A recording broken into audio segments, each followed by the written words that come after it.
നമസ്കാരം. മലയാളി വാർത്ത ഇൻസൈഡിലേക്ക് സ്വാഗതം.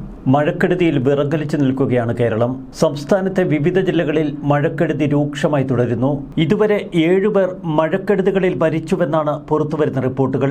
റോഡുകളിലേക്ക് മരങ്ങൾ കടപുഴകി വീഴുന്നു. പല സ്ഥലങ്ങളിലും മണ്ണിടിച്ചിൽ. ഹൈറേഞ്ച് മേഖലയിൽ വലിയ ദുരന്തമാണ് ഇപ്പോൾ സംഭവിച്ചുകൊണ്ടിരിക്കുന്നത്. വടക്കൻ കേരളത്തിൽ സമാനതകളില്ലാത്ത ദുരിതപ്പെയ്ത്ത്. കനത്ത മഴവെള്ളപ്പാച്ചിലിൽ പാലങ്ങളും ജനവാസ മേഖലകളുമൊക്കെ വെള്ളത്തിനടിയിലാകുന്നു. മലബാർ മേഖലയിൽ ശക്തമായ മഴയാണ് ഇപ്പോഴും തുടരുന്നത്. തൃശൂർ ഗുരുവായൂർ റെയിൽപാതയിൽ മരം വീണ് ഗതാഗതം സ്തംഭിച്ചു. തൃശൂർ അമല ആശുപത്രി പരിസരത്ത് നിന്ന മരം റെയിൽവേ ട്രാക്കിലെ വൈദ്യുതി ലൈനിലേക്കാണ് വീണത്. മരം നീക്കാൻ ശ്രമങ്ങൾ തുടങ്ങി. വെള്ളക്കെട്ട് കണ്ട് ബ്രേക്ക് ചെയ്ത വാഹനത്തിന് പിന്നാലെ വന്ന കാർ തലകീഴായി മറിഞ്ഞ് കോട്ടയം സ്വദേശിക്ക് ഗുരുതര പരിക്ക്. കളമശ്ശേരിയിൽ അപ്പോളോ ജംഗ്ഷനടുത്തുള്ള മേൽപ്പാലത്തിലാണ് സംഭവം. വെള്ളക്കെട്ടിൽ വാഹനം വീഴാതിരിക്കാൻ ബ്രേക്ക് ചെയ്തപ്പോൾ പിന്നാലെ കാറിൽ വരികയായിരുന്ന കോട്ടയം സ്വദേശി ജെയിംസ് കാർ വെട്ടിച്ചു. ഇതോടെ നിയന്ത്രണം വിട്ട് പാലത്തിന്റെ കൈവരിയിലിടിച്ച് കാർ തലകീഴായി മറിഞ്ഞു. എറണാകുളം മൂവാറ്റുപുഴയിൽ വടക്കേക്കടവിൽ ഒരാളെ ഒഴുക്കിൽപ്പെട്ട് കാണാതായി. വള്ളിക്കട സ്വദേശി ജോബിനെയാണ് കാണാതായിരിക്കുന്നത്. സംസ്ഥാനത്ത് ഇന്ന് അതിതീവ്ര മഴ. 11 ജില്ലകളിൽ റെഡ് അലർട്ട് പ്രഖ്യാപിച്ചു. കോട്ടയം, ഇടുക്കി, പത്തനംതിട്ട, എറണാകുളം, തൃശൂർ, പാലക്കാട്, മലപ്പുറം, കോഴിക്കോട്, വയനാട്, കണ്ണൂർ, കാസർഗോഡ് ജില്ലകളിലാണ് ഇന്ന് റെഡ് അലർട്ട് പ്രഖ്യാപിച്ചിരിക്കുന്നത്. തിരുവനന്തപുരം, കൊല്ലം, ആലപ്പുഴ ജില്ലകളിൽ ഓറഞ്ച് അലർട്ട്. രൂക്ഷമായ കടലാക്രമണത്തിന് സാധ്യതയെന്ന് തീരദേശവാസികൾക്ക് മുന്നറിയിപ്പ്. വരുന്ന 5 ദിവസവും കേരളം സൂക്ഷിക്കേണ്ടിയിരിക്കുന്നു. സംസ്ഥാനത്ത് അതിതീവ്ര മഴയ്ക്ക് സാധ്യതയുണ്ട് എന്ന് കാലാവസ്ഥാ വകുപ്പ് പറയുന്നു.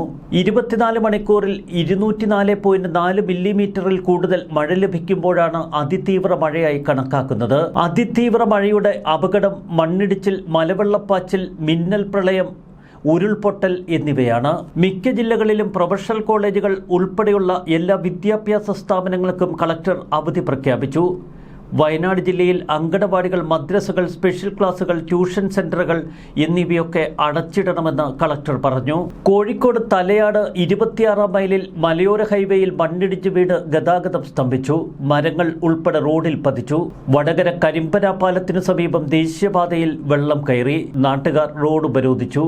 അടുത്ത 3 മണിക്കൂറിനുള്ളിൽ അതിശക്തമായ മഴയ്ക്ക് കേരളത്തിന്റെ പല ഭാഗങ്ങളിലും സാധ്യതയുണ്ട് എന്ന് കാലാവസ്ഥാ മുന്നറിയിപ്പ്. കണ്ണൂരിലെ കുപ്പംപുഴ കരകവിഞ്ഞൊഴുകുന്നു. തിരുവനന്തപുരം, കൊല്ലം ഒഴിച്ചുള്ള ജില്ലകളിൽ പെട്ടെന്നുള്ള മലവെള്ളപ്പാച്ചിലിന് സാധ്യത. ഇടുക്കി പാമ്പ്ള ഡാമിന്റെ ഷട്ടർ തുറന്നുവിട്ടു. സംസ്ഥാനം മുഴുവൻ കാലവർഷം അതിശക്തമായി തുടരുകയാണ്. വേണ്ടത് അതീവ ജാഗ്രത. അപകടക്കെണിയിലാണ് കേരളം എന്ന് വ്യക്തം. കോഴിക്കോട് കോടഞ്ചേരിയിൽ തോട്ടിൽ മീൻ പിടിക്കാനിറങ്ങിയ സഹോദരങ്ങൾ ഷോക്കേറ്റ് മരിച്ചു. പാലക്കാട് മണ്ണാർക്കാടും കൊല്ലം തങ്കശ്ശേരിയിലും യുവാക്കളെ ഒഴുക്കിൽപ്പെട്ട് കാണാതായി. പാലക്കാട് വടക്കാഞ്ചേരിയിൽ വീട് തകർന്ന് വയോധിക ഉൾപ്പെടെ 4 പേർക്ക് പരിക്ക്. ശക്തമായ മഴയെ തുടർന്ന് സുൽത്താൻ ബത്തേരി താലൂക്കിൽ 2 ക്യാമ്പുകൾ ആരംഭിച്ചു. നെന്മേനി, ചീരാൽ വില്ലേജുകളിലാണ് ക്യാമ്പുകൾ തുടങ്ങിയത്. 2 ക്യാമ്പുകളിലായി 7 കുടുംബങ്ങളാണ് ഇപ്പോഴുള്ളത്.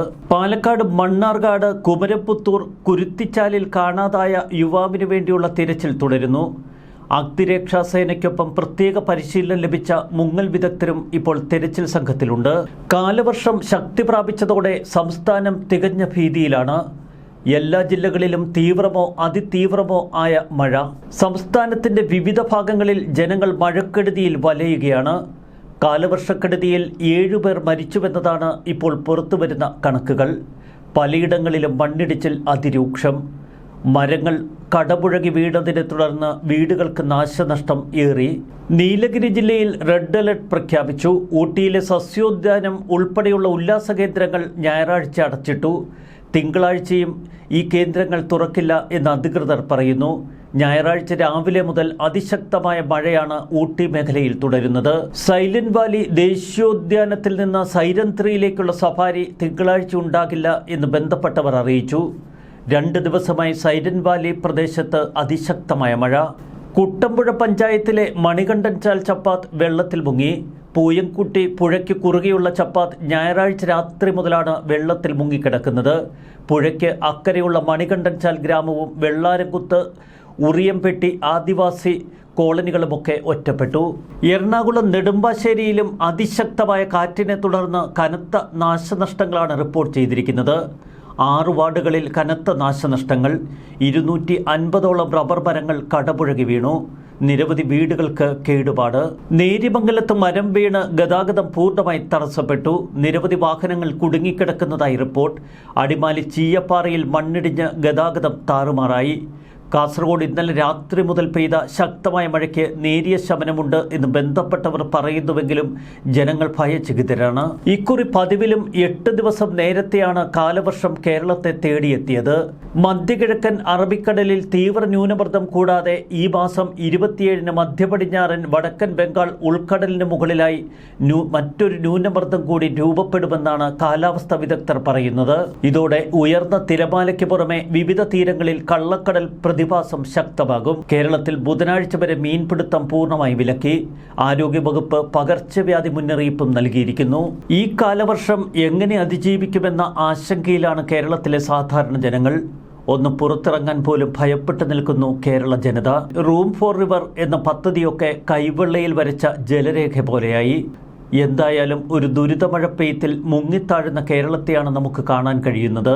കാലവർഷം രൂക്ഷമാകുമ്പോൾ കേരളം മുങ്ങിത്താണുകൊണ്ടിരിക്കുന്നു. ന്യൂസ് ഡെസ്ക് മലയാളി വാർത്ത ഇൻസൈഡ്.